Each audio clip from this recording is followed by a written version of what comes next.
Hello दोस्तों, कैसे हैं आप। एसआर के एकेडमी में आपका स्वागत है।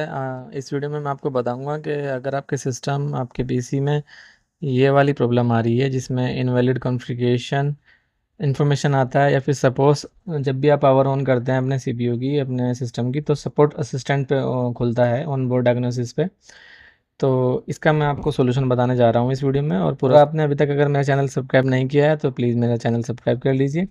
इसमें एक्चुअली आपको करना क्या होता है, इसमें 3 सेटअप दिए हुए हैं: bio setup, diagnostic and continue. Most of the cases में अगर आप डायग्नोस्टिक पे जाते हैं तो ये डायग्नोस्टिक को चल के फेल हो जाता है। बट आपको करना क्या है, इसमें आपको बेसिकली होगा, आपको जो इस मिडिल में जो ऑप्शन दिख रहा है, आपको बायो सेटअप में जाना होगा।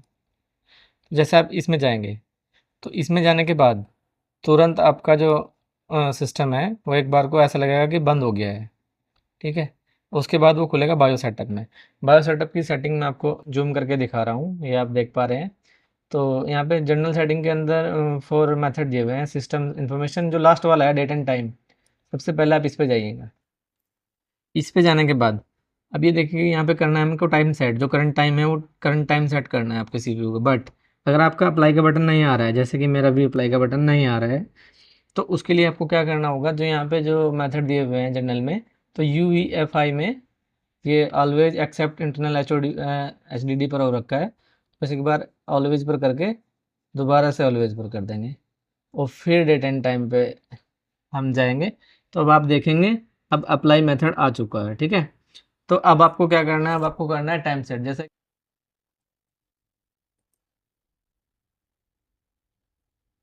9, ये 0 0 है, 10। ठीक है, टाइम आप जैसे सेट करेंगे तो आपको अप्लाई कर देना है। ठीक है, तो कुछ केसेस में इससे ये जो है इसका परमानेंट सॉल्यूशन नहीं है। एक्चुअली ये इस प्रॉब्लम का परमानेंट सॉल्यूशन नहीं है। परमानेंट सॉल्यूशन अगर आपको करना है तो उससे क्या है, आपके सीपीयू में एक सेल होता है, जिससे कि अगर वो सेल चार्ज होता है तो आपके सीपीयू का टाइम कभी भी पीछे नहीं हटता है। ठीक है, यहाँ से अप्लाई करने से सब कुछ सही हो जाएगा। देखो जैसे मैं अभी कर रहा हूँ, तो ये अप्लाई करते ही आप जैसे इसको सेव एज कस्टम करने के बाद, ओके करने के बाद एग्जिट करेंगे, सिस्टम नॉर्मली ओपन हो जाएगा।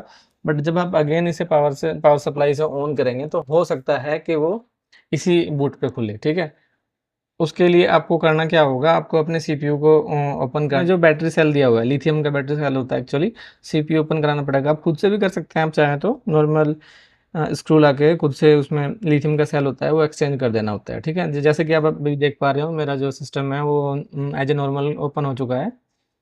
तो उसका परमानेंट सॉल्यूशन वो कर लीजिए अगर आपका इससे ही काम चल रहा है। कुछ केसेस में ऐसा हो जाता है कि डेट एंड टाइम एक बार में सेट करने से आपका सिस्टम सही से काम करने लग जाता है। तो अगर आपको मेरी वीडियो पसंद आई है तो please like and share and subscribe my channel. Thank you so much.